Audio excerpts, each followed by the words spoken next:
Si has sido inteligente durante los últimos 4 años, habrás ido acumulando Bitcoin poco a poco en tu cartera, mientras que los que aún piensan que es una estafa o una mentira han estado guardando sus ahorros debajo del colchón. Hace unos meses Bitcoin alcanzó más de los $100.000 y todos aquellos que han estado comprando religiosamente por fin recibieron su recompensa. Pero en las últimas semanas Bitcoin ha caído en picado y ahora está alrededor de los $70.000. Ahora todos aquellos que no confiaban dicen cosas como te lo dije o esto es una estafa, pero las cosas no son tan sencillas como parecen, porque esta caída de Bitcoin podría convertirse en la mayor oportunidad de inversión en mucho tiempo, si entiendes bien lo que ha ocurrido. En este vídeo voy a explicarte exactamente por qué Bitcoin ha caído en picado, quién hay detrás de todo esto y qué es lo que va a ocurrir en su precio a lo largo de 2026.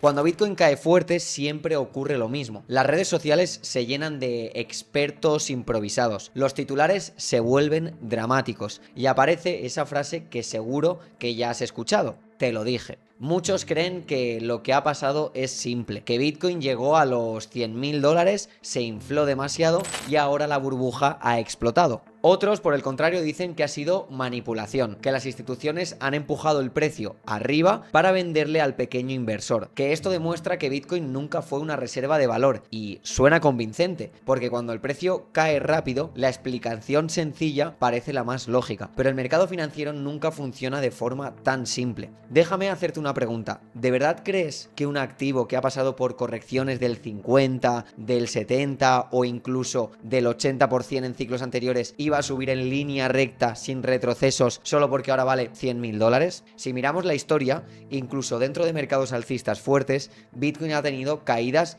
del 30% más en múltiples ocasiones. En 2017, por ejemplo, tuvo varias correcciones superiores al 30% antes de alcanzar su máximo histórico de ese ciclo. En 2021 ocurrió exactamente lo mismo. Eso no es el fin del mercado, eso es volatilidad estructural. Otro argumento que se repite es que si fuera un activo serio no caería así, pero aquí viene un dato importante que mucha gente ignora. Bitcoin sigue siendo un activo relativamente pequeño comparado con mercados tradicionales. Su capitalización, aunque enorme para un activo digital, es pequeña comparada con el mercado de bonos global o el mercado bursátil de Estados Unidos. Eso lo hace más sensible a los movimientos de la liquidez. Cuando hay tensión en el mercado global, los activos más volátiles se mueven más. Eso no quiere decir que sea una estafa, eso es estructura de mercado. También se repite mucho que las instituciones se han ido, pero si revisas los datos públicos de flujos en productos regulados vinculados a Bitcoin, verás que no todo el movimiento es salida masiva. En muchos periodos de corrección hay días de entradas y días de salidas. El mercado institucional no opera por pánico de las redes sociales. La realidad es mucho más compleja. Lo que ha ocurrido no es un colapso del sistema de Bitcoin, no es un hack de la red, no es que la red haya dejado de funcionar y no es que el protocolo haya cambiado. Lo que ha ocurrido es algo que ocurre constantemente en los mercados financieros, un exceso de optimismo seguido de una corrección violenta. Y si no entiendes la diferencia entre burbuja estructural y corrección dentro de una tendencia, puedes acabar tomando decisiones equivocadas, porque lo peligroso no es que Bitcoin caiga, lo peligroso es vender por miedo en el momento equivocado. Y ahora que hemos desmontado las explicaciones simplistas de la gente, vamos a hablar de lo que realmente ha pasado. Bitcoin no ha caído porque sí, no ha sido magia negra ni una conspiración secreta. Lo que ha ocurrido es la combinación de varios factores que, cuando se juntan, provocan movimientos muy violentos como el que hemos visto. El primero y más importante, las liquidaciones masivas de apalancamiento. En el mercado cripto existe algo que no todos los principiantes entienden bien, que es el trading con apalancamiento. Básicamente, personas que operan con dinero prestado para intentar multiplicar sus ganancias. El problema es que cuando el precio se mueve en contra, esas posiciones se cierran automáticamente, que son los famosos stop loss. Y en caídas fuertes recientes, los datos públicos de plataformas como CoinGlass han mostrado liquidaciones que pueden superar los $1.000 millones en 24 horas en momentos de alta volatilidad. Eso significa que miles de posiciones son forzadas a vender al mismo tiempo. Y cuando se venden miles de millones de dólares de golpe, el precio cae todavía más. Es como una especie de efecto dominó. No es que todo el mundo haya decidido vender a la vez, es que el sistema obliga a vender cuando hay demasiado apalancamiento acumulado. Y aquí entra el segundo factor, la toma de beneficios.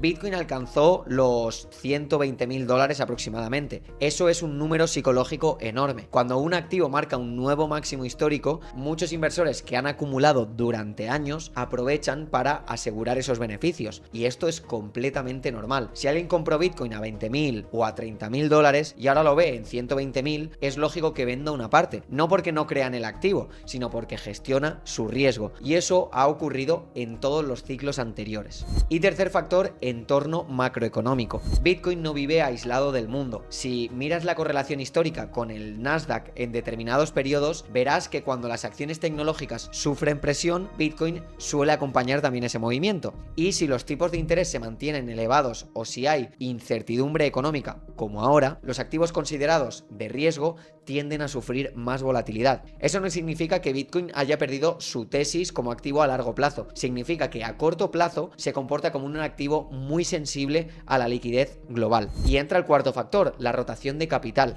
En mercados financieros el dinero nunca desaparece, rota. Cuando Bitcoin sube mucho, parte del capital se mueve hacia altcoins buscando mayores multiplicaciones. Y cuando el mercado se enfría, ese capital vuelve a activos considerados más sólidos o sale temporalmente a liquidez, es decir, euros o dólares. Es un proceso natural de respiración del mercado. Entonces, si juntamos todo, que es apalancamiento excesivo que se liquida, inversores tomando beneficios tras máximos históricos, entorno macroeconómico menos favorable y rotación natural del capital, tenemos la tormenta perfecta para una corrección violenta. Pero aquí viene la parte importante. Nada de esto implica que el protocolo haya fallado. Nada de esto implica que la red, por ejemplo, haya dejado de funcionar. Y nada de esto implica que la tesis de Bitcoin haya desaparecido. Implica que el mercado está limpiando los excesos. Y cada vez que el mercado limpia excesos, duele si no lo gestionas bien, pero también crea nuevas oportunidades. Y ahora la pregunta no es solo qué ha pasado. La pregunta es, ¿quién está aprovechando esta caída? Cada vez que Bitcoin cae fuerte ocurre algo muy curioso. La mayoría entra en pánico. Una minoría se frota las manos. Y esto no es una frase bonita, es estructura de mercado. Cuando el precio subía hacia los 100.000 dólares, todo el mundo quería comprar. Las redes sociales estaban llenas de optimismo. Aparecían nuevos expertos día tras día y el sentimiento era claramente alcista. Ese es el momento en el que el riesgo suele ser mayor. Pero cuando el precio cae en picado, cuando ves estas velas rojas grandes y estos titulares negativos, es cuando el mercado empieza a transferir dinero. Porque el mercado no destruye dinero, lo transfiere, y esto es súper importante, lo transfiere del que compra por emoción al que compra con estrategia, del que entra tarde al que acumula con paciencia y del que opera con apalancamiento al que invierte sin presión. Y aquí es donde tienes que entender algo súper importante. Las grandes correcciones limpian el exceso de especulación. Cuando se liquidan miles de millones en posiciones apalancadas, como hemos visto en múltiples ocasiones en los últimos meses, lo que realmente ocurre es una limpieza del mercado. Se elimina el dinero débil y se eliminan las posiciones frágiles. Y cuando el mercado se limpia, se vuelve más sólido. Históricamente, las mayores acumulaciones por parte de inversores con visión a largo plazo han ocurrido en estos momentos, en momentos de miedo extremo, no cuando todo el mundo está celebrando que están ganando dinero, sino al contrario, cuando la mayoría duda. Y aquí entra el componente psicológico que separa a quien construye patrimonio de quien lo pierde. El que no tiene plan ve una caída y piensa, esto se acabó, tengo que salir antes de perder más. Y el que tiene una estrategia clara ve una caída y piensa, ¿ha cambiado la tesis fundamental de Bitcoin o solamente ha cambiado su precio? Son dos mentalidades completamente distintas. Y lo interesante es que en ciclos anteriores, quienes han sido capaces de mantener la calma durante correcciones profundas han sido los que han capturado los movimientos posteriores al alza, no porque tuvieran una bola de cristal y supieran el suelo del mercado, sino porque entendían que la volatilidad es parte del activo. Bitcoin no es un depósito bancario en tu banco tradicional, es un activo emergente con una historia de alta volatilidad, pero también de recuperación tras grandes correcciones. Y aquí está la clave que pocos se preocupan por ver. Si el precio cae un 20%, un 30% o incluso más, pero los fundamentos no han cambiado, la red sigue funcionando, la escasez sigue siendo la misma, la adopción no ha desaparecido. Entonces lo que ha cambiado no es el valor estructural del activo, lo que ha cambiado únicamente es el sentimiento. Y el sentimiento en un activo como Bitcoin es cíclico.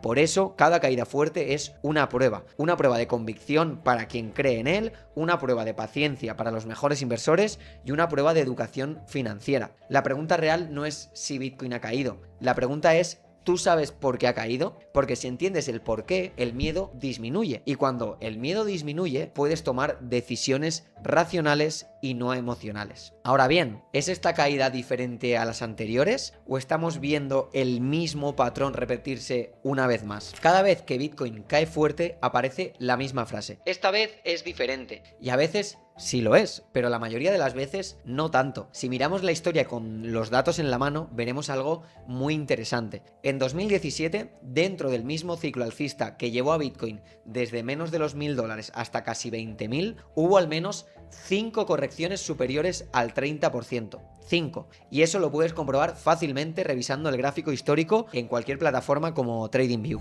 Y en marzo de 2020, Bitcoin cayó más de un 50% en cuestión de días durante el pánico del COVID. Muchísima gente pensó que ese era el final. Meses después empezó uno de los ciclos alcistas más fuertes de toda su historia. Y en 2021, ya dentro del ciclo alcista, Bitcoin pasó de $64.000 a aproximadamente 30.000. Una caída de más del 50%. En ese momento también parecía que todo había terminado. Y sin embargo, meses después volvió a marcar nuevos máximos históricos. Y la más reciente, en 2022, vimos una caída de más del 75% desde sus máximos. Eso sí fue una fase bajista profunda y aún así el activo no desapareció. Entonces la pregunta es: ¿una caída del 20, 30 o incluso más dentro de una estructura alcista invalida completamente la tesis? Históricamente no. Lo que sí tenemos que analizar es si los fundamentos han cambiado. ¿La red funciona? Sí. ¿La oferta limitada a 21 millones sigue igual? Sí. ¿El protocolo ha sido alterado para volverse inflacionario? No. ¿La adopción institucional ha desaparecido? Tampoco. Lo que ha cambiado es el precio. Y aquí es donde mucha gente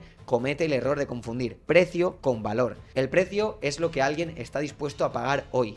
El valor es la tesis estructural a largo plazo del activo. Cuando el precio sube, todos creen que el valor ha aumentado, y cuando el precio baja, muchos creen que el valor del activo ha desaparecido, pero no siempre es así. Ahora bien, también hay que ser muy honestos. El mercado de 2026 no es exactamente igual que el de 2017. Hay más derivados, más liquidez, más institucionales y más herramientas financieras que amplifican los movimientos. Eso hace que las correcciones incluso puedan ser más rápidas y violentas como las que estamos viviendo, pero también hace que el mercado sea mucho más madura. La diferencia clave no es si cae, la diferencia clave es si se rompe la estructura macro de los ciclos de 4 años que conocemos. Y por ahora lo que estamos viendo encaja dentro de un patrón que ya ha ocurrido en múltiples veces: exceso de optimismo, subida acelerada, toma de beneficios, liquidaciones, corrección profunda y estabilización. El verdadero error sería asumir que Bitcoin solo puede subir, porque no puede, pero también sería un error asumir que cada caída es el fin definitivo. La historia no te garantiza el futuro, pero sí nos da contexto, y el contexto dice que Bitcoin ha sobrevivido a correcciones mucho más duras que la actual.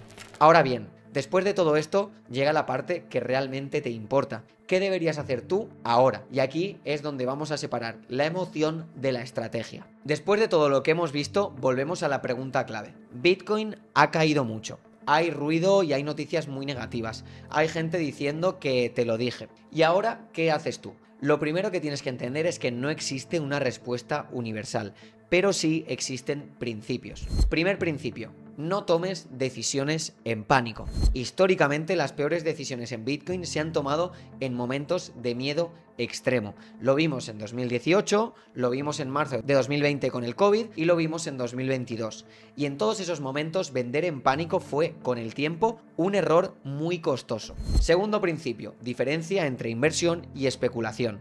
Si estabas operando con apalancamiento, esta caída duele mucho más. Si estabas acumulando a largo plazo con una estrategia clara, esta caída es parte del camino. El problema no es la volatilidad, el problema es no saber qué estás haciendo. Tercer principio: ten un plan antes de que el mercado se mueva, porque cuando el mercado cae fuerte, el cerebro entra en modo supervivencia y en ese estado es muy difícil tomar decisiones racionales. Por eso los inversores que sobreviven y prosperan no reaccionan, ejecutan una estrategia que ya tenían definida antes de que el precio empezara a moverse. Ahora bien, ¿puede Bitcoin seguir cayendo? Sí, por supuesto. ¿Puede estabilizarse y volver a subir en los próximos meses? También. ¿Puede entrar en una fase lateral larga antes de nuevos máximos? Perfectamente posible. La diferencia no está en adivinar el próximo movimiento, nadie lo sabe. La diferencia está en estar preparado para cualquiera de los escenarios. Porque si algo hemos aprendido en este vídeo es que las caídas no son nuevas. Lo nuevo siempre es la emoción que generan. Mientras algunos celebran cada caída